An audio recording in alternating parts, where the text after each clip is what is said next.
De oorronde tretje in Wieken wie het leeg en stil in het zwembad. Maar na je wieken maaien de zwembaden waarschijnlijk weer los, maaien de zwemlessen.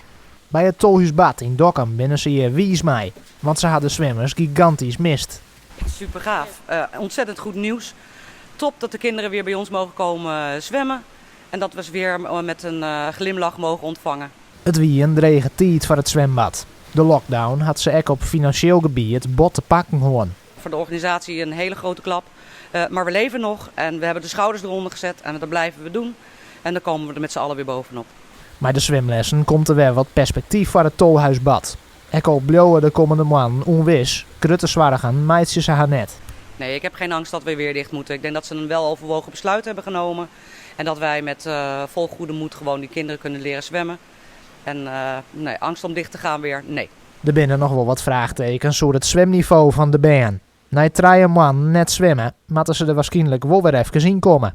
De praktijk zal blijken. En wij hebben genoeg oplossingen en methodes om de kinderen weer op peil te brengen. Dus joh, extra lessen is allemaal mogelijk. Dus we moeten maar even kijken hoe het gaat. Eerst maar de eerste week eens even starten. Er gaan skoft geen mensen zwommen in het bad. Maar de oorronde man is het contact met de verste zwemmers goed bleun. Wij hebben sowieso veel berichten ontvangen, want we zijn ook bezig met een actie om nu al in te schrijven. Zodat ze na de lockdown weer kunnen starten. Dus daar krijgen we heel positieve berichten over. We hebben een leuke kleurplatenactie hebben wij op touw gezet. Die we bij de kinderen allemaal zijn langskomen brengen met onze mascotte set. Dus we hebben best wel veel contact met de ouders en de kinderen gehad en heel veel positieve reacties gehad.